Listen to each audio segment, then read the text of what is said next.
Xingu जी काफी ज्यादा शौक में थे। ये तो इम्पॉसिबल है, हमारे एक्सप्लोडिंग डिमन डॉग वे सभी 2 टन टीएनटी के विस्फोट के बराबर था और इसका कोई रिएक्शन नहीं हुआ। ये कैसे पॉसिबल हो सकता है? वह काफी घबराई हुई अंदाज में कह रहा था, क्या हम लोगों की जानकारी गलत थी? अब इक्लिप्स समूह के लोगों को जॉन्ग को देखकर डर लगने लगा। ये किस तरह का व्यक्ति है जिसे इतना बड़ा ब्लास्ट से भी कोई फर्क नहीं पड़ता? जॉन्ग को ये समझ में आ गया, अगर उनकी पावर उतनी होती जितनी ब्लिज़र्ड सिटी में रिकॉर्डेड है तो आज वह मारे जाते। अब उन्हें काफी गुस्सा आ रहा था। उन्हें सबसे ज्यादा नफरत धोखे से होती है, लेकिन उसने अपनी फीलिंग को अपनी डिसीजन के बीच नहीं आने दिया। उसने पहले भी अपोकलिप्स एंड ऑफ वर्ल्ड के इंसानी फितरत को जान लिया था। जॉन्ग ने अंदर ही अंदर सोचा, अच्छा हुआ मैंने अपनी पावर को छुपा कर रखी थी, और वैसे भी ये हमारी सिटी है, यहाँ हमारा राज है। आज मैं भी देखूंगा कौन शिकार कर रहा है और कौन यहाँ पे आकर शिकारी बन रहा है। तभी जॉन्ग ने एक अपना नया कम्युनिकेशन चैनल स्टार्ट किया और कहा, शुरू हो जाओ। तभी अचानक जमीन के नीचे से शॉकवेव निकलती है। पायरेट्स के नीचे के जमीन हवा में उड़ गए।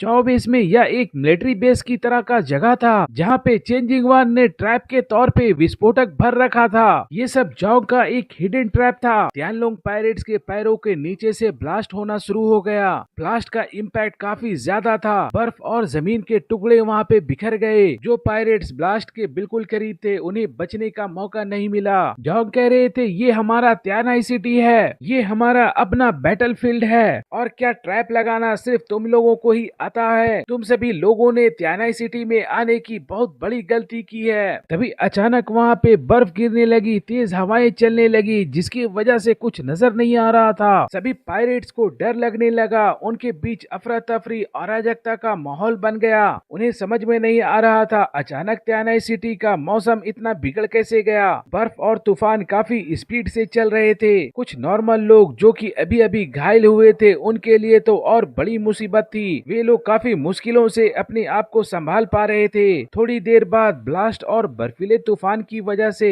दर्जनों पायरेट्स खुद को संभाल नहीं पाए। उनकी हालत खराब हो गई। कुछ पायरेट्स वहीं पे मारे गए। अचानक इतने लोगों का मारा जाना, जबकि जॉन्ग और उनकी टीम तो अभी भी ट्रैप है। फिनिक्स युआन रेन को लगने लगा, ब्लिज़र्ड सिटी के बैकअप फोर्स आ चुकी है क्या? अब फिनिक्स युआन रेन को लगने लगा, जरूर कुछ न कुछ गड़बड़ है। उन्हें तो ये इन्फॉर्मेशन मिली थी, यहाँ पे सिर्फ टेंगो टीम ही है, लेकिन यहाँ पे दूसरे टीम्स कैसे हो सकते हैं? तभी पायरेट्स में से स्पाई टाइप म्यूटेंट्स कह रहा था, कैप्टन नॉर्थ ईस्ट और नॉर्थ वेस्ट से बहुत सारे दुश्मन आ रहे हैं। पायरेट्स का लीडर कैन्यूट काफी गुस्से में कह रहा था, अचानक ये सभी कहां से चले आए हैं? जब इतने सारे पायरेट्स ने त्यानाई सिटी में घुसकर लोकल्स लोगों को खोजने की कोशिश की थी, तब तो उन्हें कोई भी नहीं मिला था, और अब ये लोग अचानक चले आए हैं। इस वक्त जो लोग यहाँ पे आए थे वे सभी यांग बेस और किंग बेस के लोग थे। इसके अलावा अंकल यू और फैटी जू भी इस टीम में शामिल थे। शुरू से ही जॉन्ग को ऐसा लग रहा था ये फाइट इतना भी सिंपल नहीं होने वाला है, इसलिए उन्होंने बैकअप के तौर पे लोगों को तैयार कर रखा था। एक बार जब फाइट स्टार्ट हो जाएगी, इन्हें पास में ही स्टैंड बाय में रहना है, और वैसे भी एक लीडर आगे लड़ रहा है और छोटे भाई घर पे बैठे रहे, ये कैसे हो सकता है? जॉन्ग ने कम्युनिकेशन डिवाइस में जियो और जिंगटियान और बाकी लोगों को आसपास के एरिया में उथल पुथल अराजकता पैदा कर दें,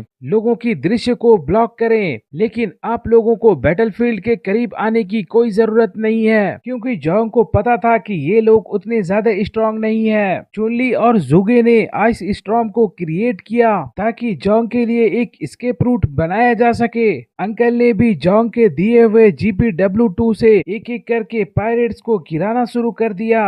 अंकल ने भी एक हाइट वाली पोजीशन ले ली थी, जहां से दुश्मन साफ नजर आ रहे थे। उन सभी को आसानी के साथ मारा जा सकता था। चुनली इस वक्त काफी टेंशन में कह रहा था, बॉस ने कहा है करीब मत जाओ, लेकिन इतने दूर से उन लोगों को क्या होगा? चुनली को ऐसा लग रहा था वहाँ पे भीड़ जरूर है, लेकिन उनमें सिर्फ 10 ही म्यूटेंट्स होंगे। कुछ समय के लिए धोखा देना तो सही है, लेकिन इस तरह से ज्यादा देर तक धोखा नहीं दिया जा सकता। अंकल चुनली की बातों को सुनने के बाद कह रहे थे, पहले जॉन्ग की बातों को सुनो, उनका जरूर अपना कुछ अलग प्लान होगा, और जैसा कि अंकल को तो बुलेट्स की मात्रा सीमित दी गई थी, इसलिए उन्होंने भी सभी म्यूटेंट्स को नहीं मार रहे थे, सिर्फ चुन चुन कर कुछ ही म्यूटेंट्स को मार रहे थे। नहीं तो अगर उन्हें मौका मिल जाता तो पायरेट्स के बहुत सारे लोगों को मार सकते थे। तभी फिनिक्स युआनरेन और उनके लोगों को भी ये पता चल गया। इस वक्त जो लोग आए हैं वे सभी ब्लिज़र्ड सिटी के एलाइट सोल्जर्स नहीं है, बल्कि यही तियानहाई सिटी के लोकल्स ग्रुप है। ये जानकर उन्हें तुरंत राहत महसूस हुई। कैन्यूट काफी अहंकारी होते हुए कह रहा था, वे सभी तो छोटे मोटे लोग हैं, वे लोग कोई भी परेशानी पैदा नहीं कर सकते। कैन्यूट ने अपने दो टीम बनाई, एक तो अभी अभी आए लोगों से निपटने के लिए और दूसरे वे खुद और इक्लिप्स समूह के लोग जोंग और उनकी टीम से निपटना चाहते थे। लेकिन बर्फीले तूफान के बीच में ये कोई नहीं जान पाया कि इस वक्त जोंग क्या कर रहे हैं। उसने मन ही मन में ये ठान लिया कि अब फाइट करने का वक्त आ गया है। हम जिन दुश्मनों का सामना कर रहे हैं उनसे निपटना आसान नहीं है और सौभाग्य से हमने अपनी पावर कभी शो नहीं की थी। तभी जोंग के हाथों के बीच में बिजली कंडेंस होने लगी। ब्लैक लाइटनिंग उसके आसपास क्रैक कर रही थी। यह एक ऐसी पावर थी जो कि पूरे बैटलफील्ड को हिला सकती थी।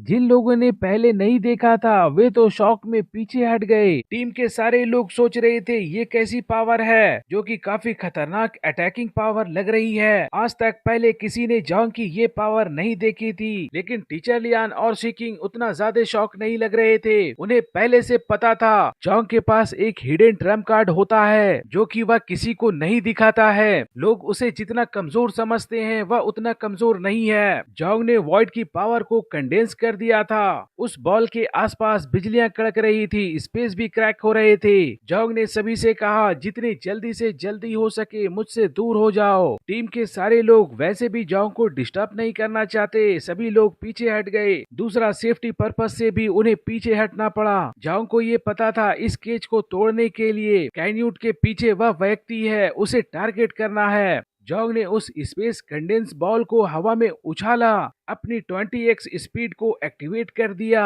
वो कंडेंस वॉइड की पावर आगे बढ़ने लगी। इस वक्त उनका टारगेट कैन्यूट था। कंडेंस स्पेस बॉल बैरियर को पार करते हुए सीधा तियानलोंग पायरेट्स के लीडर कैन्यूट की ओर बढ़ने लगा। कैन्यूट को अंदाजा नहीं था ये कितना ज्यादा पावरफुल होने वाला है। उसने जोंग को अंडर एस्टिमेट कर दिया। वह समझ रहे थे उनकी डिफेंस काफी स्ट्रॉन्ग है। उसने सोचा कि अपनी बड़ी बॉडी से अटैक को एब्सॉर्ब कर लेगा। लेकिन जैसे ही ब्लैक वॉइड बॉल उसके पास आ रहा था उन्हें डर तो लग रहा था, लेकिन फिर भी वो नहीं मानते थे कि मैं इसे नहीं रोक सकता। उन्हें ऐसा लग रहा था जोंग की पावर उनसे ज्यादा नहीं हो सकती और वह अपनी जगह से इसलिए भी नहीं हटना चाहता था। उसके पीछे में चेन सीयू है जो कि इस केज को बनाए रखा है, इसलिए वो अपनी जगह से नहीं हिल सकता था। जोंग ने इस मौके का फायदा उठाया और अपने अटैक को सीधा कैन्यूट के पास भेज दिया।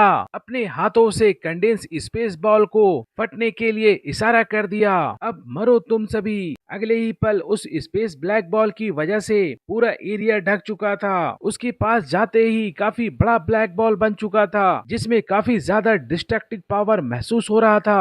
आज की एपिसोड तो यहीं तक थी। वीडियो पसंद आए तो कृपया लाइक और कमेंट कर दिया करें, साथ में सब्सक्राइब करना ना भूलें। वीडियो लास्ट तक देखने के लिए आप भाइयों का शुक्रिया, धन्यवाद।